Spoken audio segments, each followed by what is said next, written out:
took life head on and started and figured out the struggles in life and wanted to pass on that knowledge and started, this entrepreneurship to try to pass on knowledge and embracing struggles to people. So that's just a little brief about who Brandon Porter is. All right, good deal. So, Brandon, like I stated earlier, you have several different businesses. Uh, the Hood Buddha podcast, side of side of life, and Fam Life Society. So, can you tell us about each one of those businesses and how you came up with those names and what are they? And then on top of that, I understand it, and I met you as being a photographer. Yes. So, elaborate on all the things that you do and how you are black to business and how your business has taken legs and started running. All right, so first I started with Fam Life Society. Fam Life is all about embracing struggles, going through ups and downs. I had just lost a child and I had went through depression about 4 years in college. And after this instance happened, I was so tired of being down and depressed, and I was just like, you know what, man, life always gonna have these curves, and you always gonna have to get something. You always gonna have to overcome something. So I came up with Fam Life Society. My logo is it's a sign of like a heartbeat, which states that we go through ups and downs in life, physically and metaphorically. Like so, living ain't living without ups and downs. So that was Fam Life Society, and that was just teaching people, look, living ain't living without ups and downs. You got to learn how to embrace your struggles. So Fam Life Society was a clothing line, but it was also just a brand, something people could wear to be proud of. You know what I mean? Then came along with the Hood Buddha podcast. The Hood Buddha podcast is a little hood, a little spiritual. So we talking about things that a lot of people don't talk about in our community, especially in our community. Emotional intelligence, going through the struggles, embracing destructive communication, all the things that people tiptoe around in our community, I touch on in the Hood Buddha podcast. And the Buddha come from Buddha taught to embrace your struggles, just like I believe in. Embrace your struggles instead of tiptoeing, acting like you don't. Acknowledge them struggles, embrace them, and learn how to move on with it. So that's the Hood Buddha podcast. What that came along was Shot of Life Productions, because instead of me paying for somebody to do all my content, I said, well, let me learn how to do this myself. So I picked up the camera, learned how to do photography, videography. So I completely produced my podcast by myself. So that's how I started Shot of Life Productions, which now we shooting weddings, lifestyles, events. So all three of those kind of tie together into one thing, one brand. Got it. So what were some of the challenges that you had with starting the businesses, and how'd you overcome them? I would say the biggest challenge I had was looking for family to support. That was honestly the hardest thing for me to overcome. Like, starting this business and it was like, I know so many people, I know this. And when it came, the ball was rolling, that wasn't the ones that was supporting. So that was kind of the hardest thing for me to do. How I overcame that was just starting to embrace more self confidence and reach out to other people and understanding that strangers are probably going to be your biggest supporters. So as you I'll say let's look for customers or people to impact. How do you go about that process? What are some of the things you do to engage in outreach in the community to try to attract people to you? I'm a firm believer in energy, so I believe the energy that I put out, the image that I put out, the things that I push out will come in return. So I feel like the niche of people that I want to touch and embrace kind of authentically just come to me, attract to me just by what I put out, the things that I put out. That's kind of how I do it. I don't think too much in it or have one in particular people that I'm trying to reach out to. It's just kind of, I believe in what you put out, you get in return. So you kind of touched on it a little bit in the beginning, but what makes you passionate about each one of these projects, right? And which one do you feel the most passion or the most connection to? Um, Touching the people. So like with the production company, I love, taking a picture or doing a video and the client absolutely loves it. They love seeing themselves like, oh, I look so good, I look amazing. So that's kind of a service to me. The podcast, everyone I sit down with, they say they feel like it was therapy. It was a therapy session, and that's kind of what I really, really want to push on our community that therapy is has this such negative stigma on it that nobody wants to embrace it or be proud of it. So that's what I look for in that. And just the clothing line, people just like clothes, but it also has a message. It also has a substance to it. But what I like the most is the podcast. It's giving a service. It's just like people say, it feels like a therapy session. And I will want to encourage people to go to therapy and Yeah. to embrace that. I think with people like when we listen to the Breakfast Club and Charlemagne's always promoting therapy and mental health, and yeah, I do think it used to have a significant stigma to it. Like black people, if you go to therapy, you're crazy or whatnot. But I think the most of us are realizing now that it's really a good part about keeping us whole and Correct. healthy. And really going so that we can make the impacts that we look to make in the community. So how do people find your podcast right now? YouTube, you could go on YouTube and type in the Hood Buddha Podcast. That's where we put all our episodes. I call them sessions, not episodes. It's like I said, it's like therapy sessions. Same as Instagram, the Hood Buddha Podcast. Gotcha. So, the stigma has lessened, but it's still there. Yes. It's something that we don't regularly talk about, especially the African American male, the black male. He does not talk about his mental health. That is still a taboo conversation. The Omega Psi Phi Fraternity Incorporated has a program that deals with that, and it talks about checking on your brother. It's called Brother, Are You Okay? Okay. There's too many times, when that person who's been the livest person at the party, the livest person that you ever known, and then he starts to disappear, or he's no longer that person during those times. Yours truly, I went to therapy one time, and the lady asked me, Miss Smith, seems like you used to be the life of the party. And she was like, now you're probably just at the party. I said, lady, how you know me? You know what I'm saying? That was one of those times where, I was going through something. I was going through those moments. But then there are also those moments, and there are also those people, such as yourself, who reach out and be like, hey, you're not yourself. You're not who you used to be. Right. What's really going on? Let's talk about it.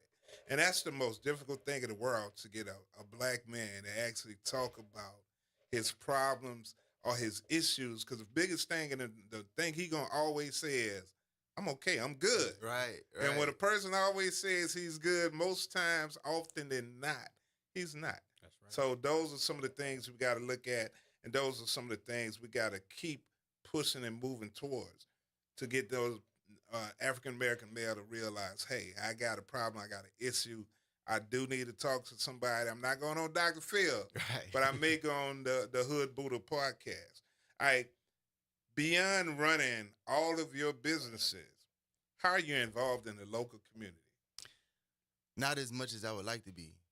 To full transparency, I would not. I would like to be more involved in, like how you just said, brother, are you okay? That's something that I would love to know more about. You know what I mean? But it's just like how you say, it is a negative stigma towards therapy and self-improvement, but it has gotten better. It is getting better, but I feel like it's not advertised as much. Like, it's not put out there that we have these things like, brother, are you okay? We have these collections of brothers that's getting together talking about it. It's not advertised as much. So, and that's, again, it's no excuse for me not to know about it, but that's kind of what I would like to do to get more into the community. I would want this to be advertised more. I would want this to be more popular, these Right. organizations, these collections of brothers getting together. So I would like to do more than what I'm doing. Well, June is Men's Health Month. I know a couple of months ago they had a men's brain health conference on this Friday, June the 27th, 2025, at the Melody E. Charles School of Social Work auditorium at SUNO. The New Orleans Region Black Chamber of Commerce is hosting a men's empowerment event. So I'm glad that you're here, and I'm glad you're discussing that. We was going to talk to you about coming to take some pictures and things of that nature. But now I see you do need to be a part of the conversation. Yes. You do need to be a part of the panel for those specific reasons. It's Men's Health Month, and what better form of men's health is mental health? Yep. Because those are some of the things we will be talking about and discussing on Friday: men's health, men's wealth, crime, and also dealing with our younger brothers. Bridging the gap. Boys to men. A young man doesn't know really know or learn how to be a man unless he learns that from other men. Right. So if y'all want to be a part of the conversation, if y'all want to y'all have any questions for the Buddha podcast host, Brother Brandon, dial in at 504-582-9422. And if there's no better conversation that is going on at the barbershop that you're at, or at the soul food restaurant that you at, or you out there at Popeyes getting some chicken, I do believe that this conversation that we're having now should trump everything that you're doing. So please call in. So the New Orleans Regional Black Chamber of Commerce is a resource and voice for black businesses and entrepreneurs in the New Orleans region. We support, promote, and educate our members for sustainable growth and expansion through advocacy, networking events, access to educational resources, and technical assistance. So, people always ask, why should I join the Regional Black Chamber of Commerce? And I'm going to tell you, it's simple. The buying power of black businesses is on the rise. More and more large companies are looking to partner and work with minority businesses. And where could you find the largest collection of minority businesses than the New Orleans Regional Black Chamber of Commerce? That same population of large companies and agencies seek us out because of our ability to effectively connect minority businesses to opportunities. And third, creating opportunities for our members is our top priority. It's our goal to ensure our member businesses and organizations bring value to the business community, are competitive, and be sustainable for future generations. So those are only just a few reasons why you should join the Regional Black Chamber of Commerce.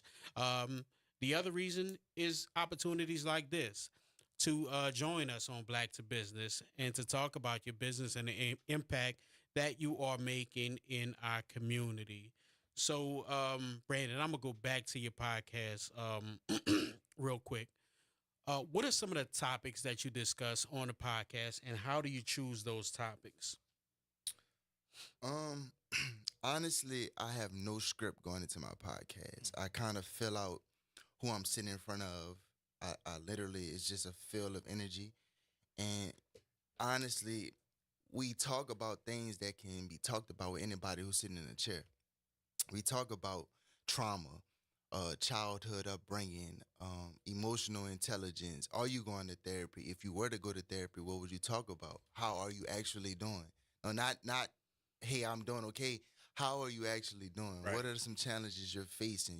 So like I said, I kind of fill out who I'm sitting in front of, but all of the topics are about that same foundation. So, how long have you been doing it?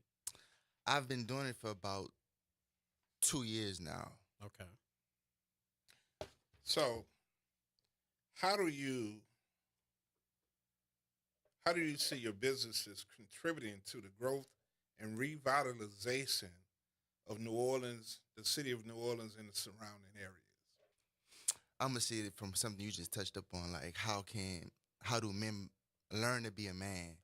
I think that it's kind of hard to say, because if that man that's teaching a boy was never taught to be a man, how is he gonna pass that on? You know what I mean? And it's flawed because they taught us not to be tough. They taught us to be tough, not to cry. Men don't Right. cry. Men don't share their feelings. They don't share their emotions. So I would like to change that narrative.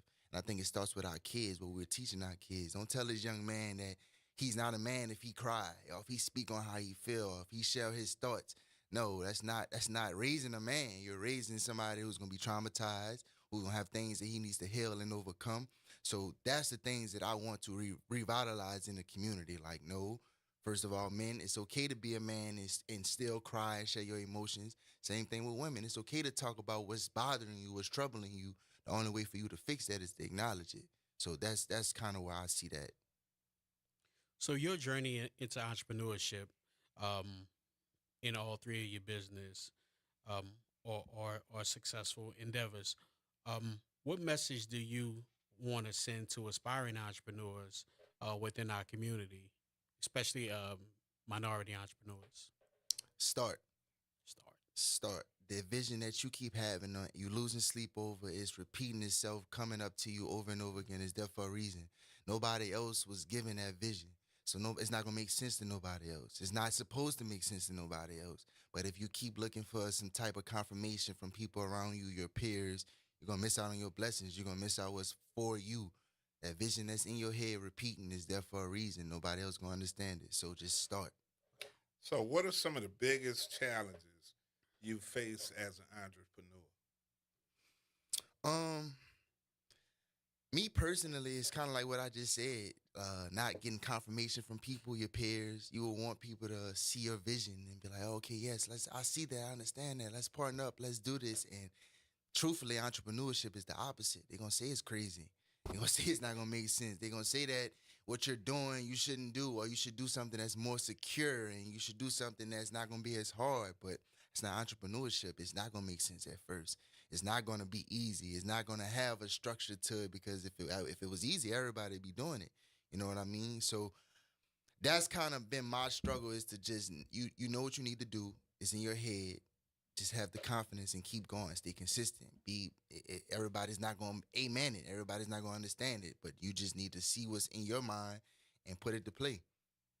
One of the former grand bosses of the Omega Psi Phi Fraternity Incorporated, Brother C. Tyrone Gilmore, once said, "First in the heart is the dream, and then the mind architects a plan to make that dream a reality."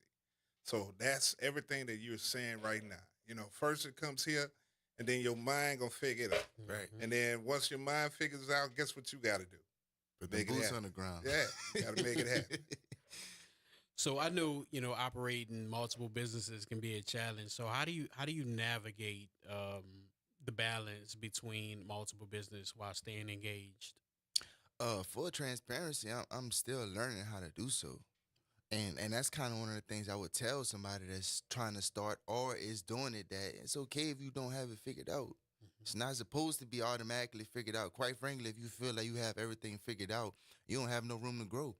If you're constantly trying to grow, it's a journey. It's a life-ending journey. You know what I mean? It's not supposed to have a destination. You're supposed to keep going, keep growing, keep learning, keep understanding. So I'm still figuring it out. I'm still learning, still trying to meet people who know more than me, who can pour into me more. So I'm honestly still on that journey. Gotcha. So along that journey, right? Life tends to send different things your way. What are some lessons that you've learned over the course of that journey as a business owner? You're gonna take 1,000 L's before you get one win. And that's okay. And if you truly understand that, you're gonna look for them. You're gonna look to lose. You're gonna look to bump your head because you know, from my experience, man, the more you lose, the more you actually gonna gain. Yeah. And that's just like, we have the NBA draft tonight, and you never going to make a shot if you stop shooting. Right. So you always got to shoot your shot. You always got to keep shooting. Keep shooting. That's like the greatest shooters in the world, like Steph and all them boys. They don't always hit their shots. They got to get in a rhythm, but they going to keep shooting every time. Yep. I was watching the College World Series, the Men's College World Series, and you see some of those guys, the greatest hitters, but they bat like 300, which means that they missed 7 out of 10, Right. and still are considered the best. And I think that's You got the to way keep swinging. you got to keep swinging. But that speaks to success as well. Like most people fail more times than they succeed. You know, Yes. you look at some of the greatest inventors. They've had more inventions that didn't do well than the one or two that they had. So that's a great message for business owners. And on that note, I went to go speak to a group of young men, young black men, the other weekend. And a question was asked by one of the people that was hosting it. He asked a question. He said, name 4 things that black people invented. And it was about 4 young men that were sitting in there. And collectively, they couldn't come up with one. And that's the same thing I said. And I said, that's our fault. Because we have gotten away from talking to our young men or the people that are under us who come behind us. Not just the young men, the young women also.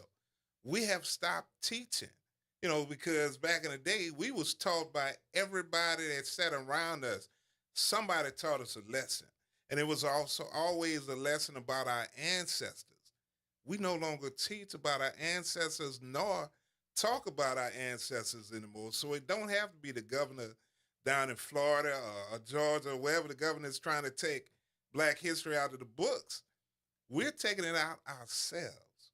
So that's something that the Hood Buddha podcast, that's something that we got to keep bringing to the table and keep discussing, because if not, our history would be no history.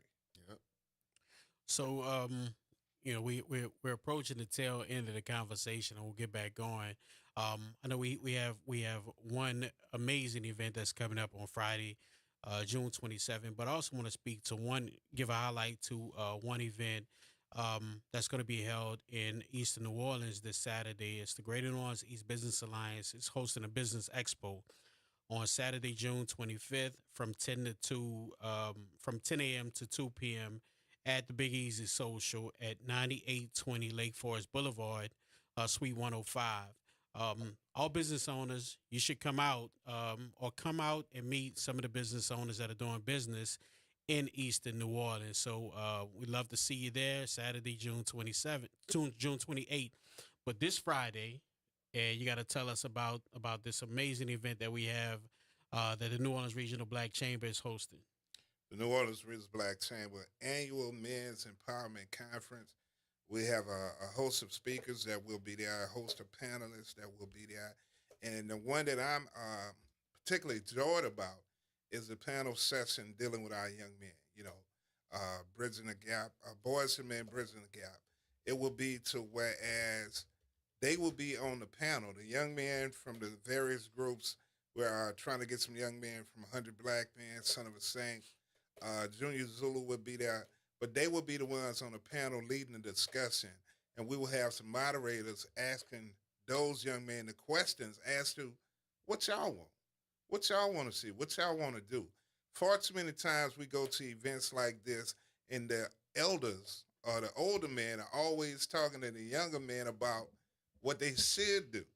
It's time for us to listen. We talk too many times without listening because we feel as if we know everything. Just because you've been on the earth for 53 years don't give you a whole bunch of knowledge. It gives you a whole bunch of stuff, gives you a whole bunch of substance. But then it's time now to put that substance to work and put that substance to action and to start feeding into some other people. Because guess what? We're not going to be here forever. That's right. So on Friday, June 27th at 10 a.m., we're going to be at the Millie M. Charles School of Social Work at SUNO. Get ready to connect with like-minded individuals, gain valuable insights, and take your personal and professional growth to the next level. You do not want to miss this incredible opportunity to learn, grow, and empower yourself so that we can all create a better community and a thriving community moving forward. So you can register by going to Eventbrite, search New Orleans Regional Black Chamber of Commerce, and we cannot wait to see you on Friday. And any young man, if you don't have the $50 to attend, please just email me. We'll work something out. That's at norbcc.chairman2025@gmail.com, because we want Lottie, Dottie, and everybody to be in the building. So if money is an issue, we're going to find out a way to make it happen. So, Brother Brandon, we got 2 minutes left, man. So I need your elevator pitch. I need you to tell us. I need you to close us out. How about that? I'm gonna say this: let's make it cool to be more knowledgeable about the things we don't understand. Just like my brother just said, Mr. Edward. These young guys, they feel like nobody listening to them. But at the same time, it's not really popular to be talking about these conversations. So I want to put it out there, man. Let's make it cool to be more knowledgeable. Let's make it cool to embrace our color and put more power back into the community. But it's in our hands. It's in nobody's control but ours. So we got to do more. We all got to step up to the plate, hold ourselves accountable. And again, like I said, let's just make it cool and popular to have more knowledge and spread and help better the community. And go visit the Hood Buddha podcast on YouTube. I know as soon as I get out of here, I'm going to log in and I'm going to subscribe, and I'm going to be a faithful listener to this podcast as well. So you just gained a subscriber here by me. So on behalf of the New Orleans Regional Black Chamber of Commerce, we bring you Black to Business, and we'll see you Black next week. And rest in power, Brother Rock. We're going to miss you, bro. Peace. Later.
The following is a paid program and does not necessarily express the views or opinions of Equity Media, its management, staff, or affiliates of WBOK.